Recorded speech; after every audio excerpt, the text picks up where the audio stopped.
Okay, welcome back. There's this packet I passed out called Pretty Pleasing Pigeonhole Principal Problems. And on page 4 of this packet is a whole bunch of problems, all of which are just so hard. So this is problem number 1 on page 4. And here's what it says. Take an arbitrary sequence of integers. They could be positive, negative, 0, there could be repeats, whatever. So pretty general. You have m integers in some kind of a sequence. The claim is, sort of shockingly, that there is some partial sum or some consecutive sum of members of this sequence which is divisible by m, the length of the sequence.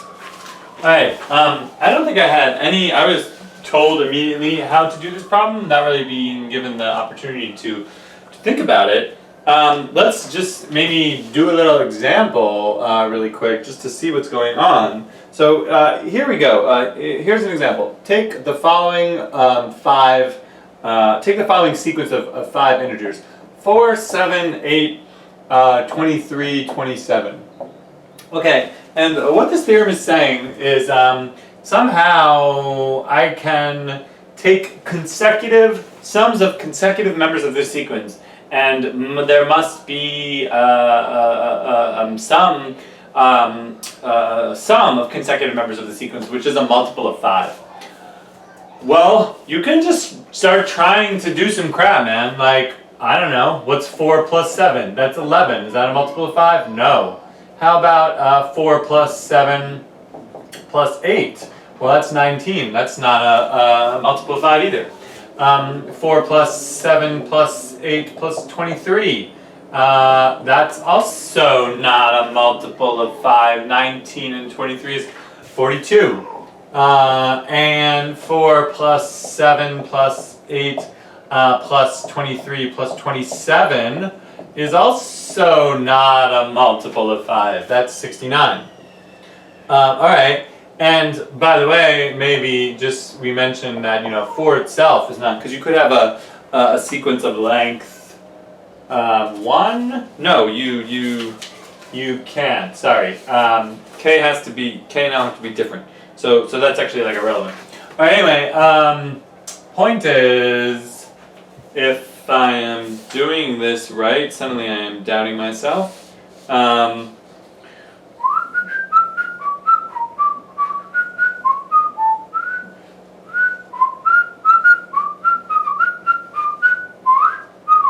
Yeah.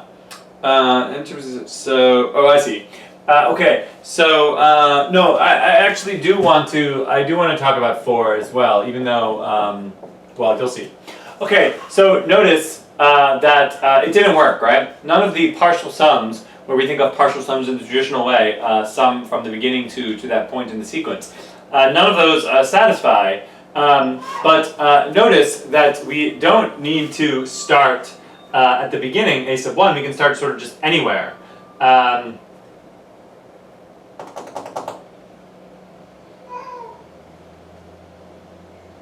Hold on, I'm just confusing myself for a second here. I guess you can have a sequence of just length 1.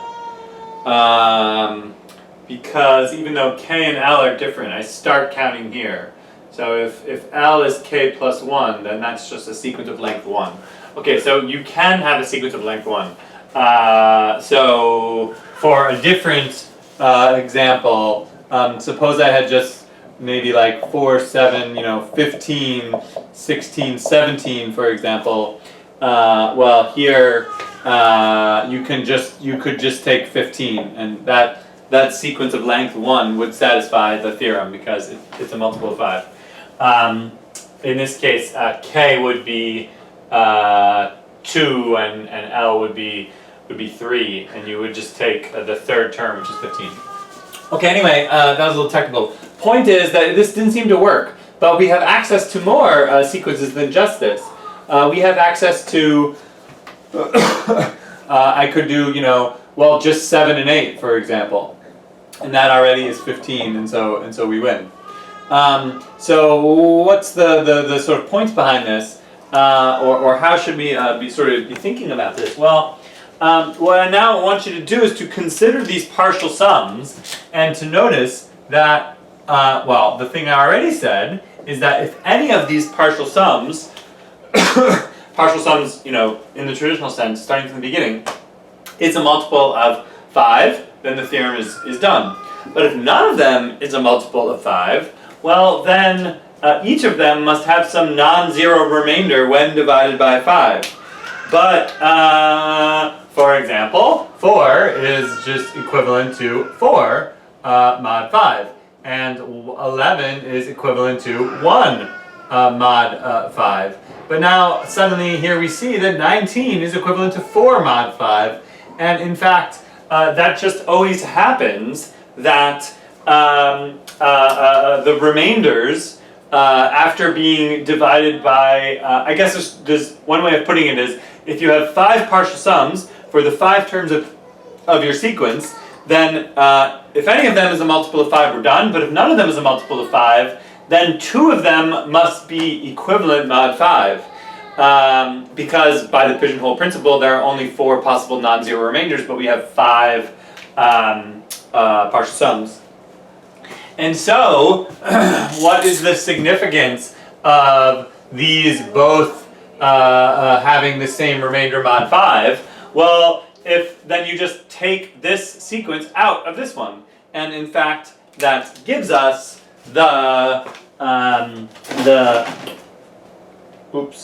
that gives us the final answer to this problem, which is that you want 7 plus 8. So that's just what happens when you subtract the 4 out of that one. Okay, maybe this will make more sense, phrased in the abstract method of proof. So here we go. What I now encourage you to do to do this problem is to consider consider the following sequence. This is the sequence of partial sums. The first member of the sequence is A1. The second member of the sequence is A1 plus A2. Then A1 plus A2 plus A3. And we go all the way out to the final member of the sequence, A1 plus A2 plus all the way up to AM. Okay, so we have here now M partial sums. So observation number 1, if any of these M partial sums is a multiple of 5, is a multiple of M, we're done. Because that's all the theorem claims, that there's some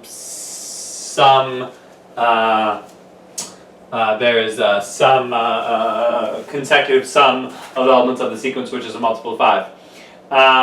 Okay, good.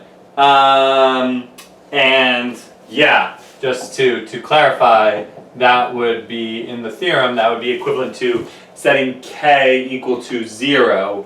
So you'd start with the first term, and you'd go all the way to the whichever one it is. Okay. But then else, if none, on the other hand, so this is a proof by cases, I guess. If none of the partial sums,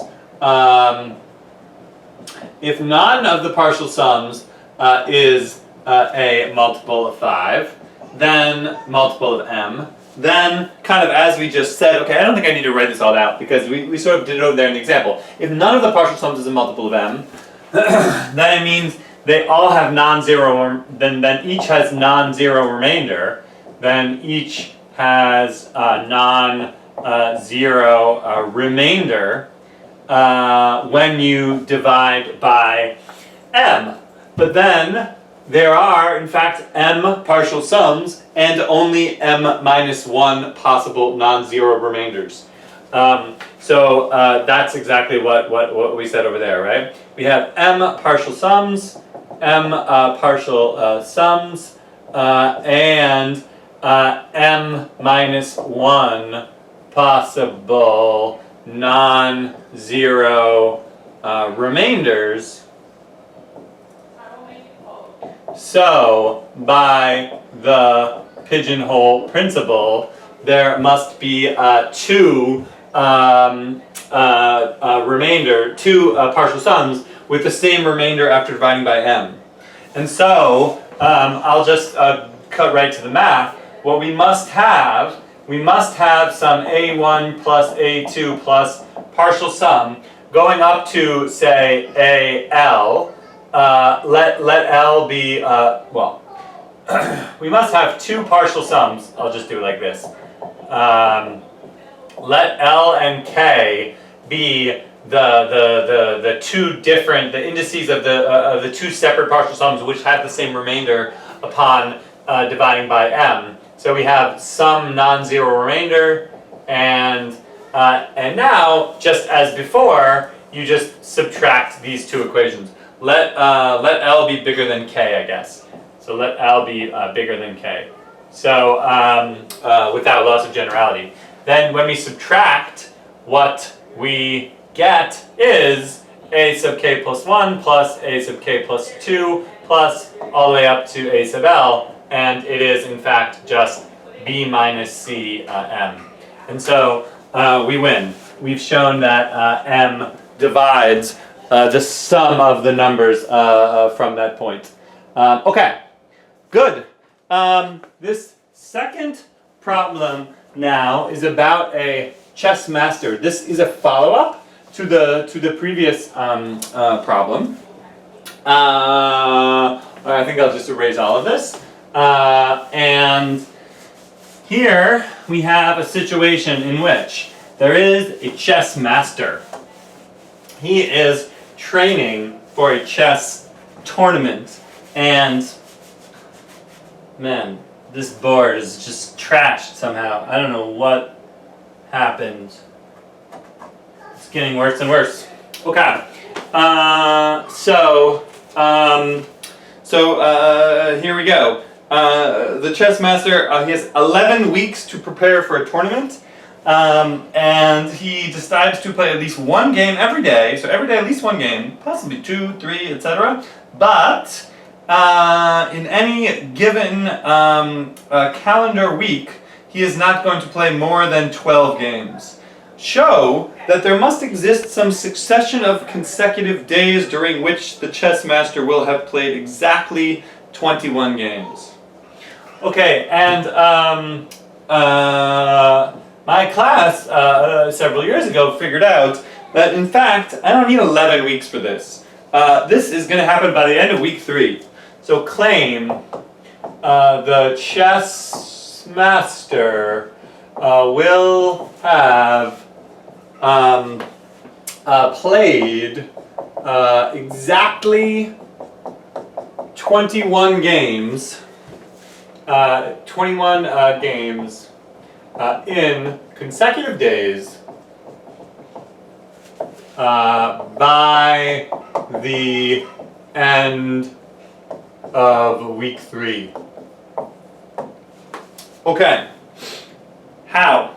Well, let's introduce a notation in which he plays. Let's just say that he plays A1 games on day 1, A2 games on day 2, etc. Okay, note that he plays at least one game every day. So all of these numbers, A1, A2, etc., they're all integers, positive integers, and they're all at least 1. Now he also doesn't play more than 12 games in a given week. So what can I say about A1 plus A2 plus A3 all the way up to A7? This is the sum of the games that he's played during the first 7 days. Well, it's got to be at least 7 because he plays at least one game a day. But now, well, this is exactly the statement in the problem. He does not play more than 12 games during any calendar week. So this is 12. Similarly, if I think of how many games he plays from the beginning all the way up to the end of the second week, then as he, I think all of this is actually necessary, right? Since once again this is at least 14, but since he didn't, whew.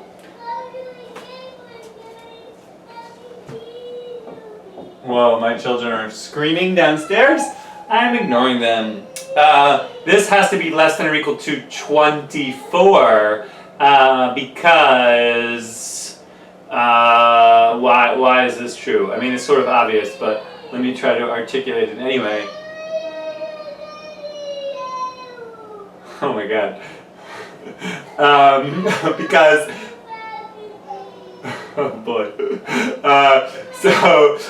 Yeah, he doesn't play more than 12 games in a given week, so he plays max 12 games in week 1 and max 12 games in week 2. So the first 2 weeks together, of course, he plays less than 24 games. And then the last one is if we just consider, oh man, my family is going to be so mad at me. If we consider all the games up until a sub 21, oh man. Jesus. Ada, stop crying. Alright. I don't think I can do this. I'm gonna stop this video.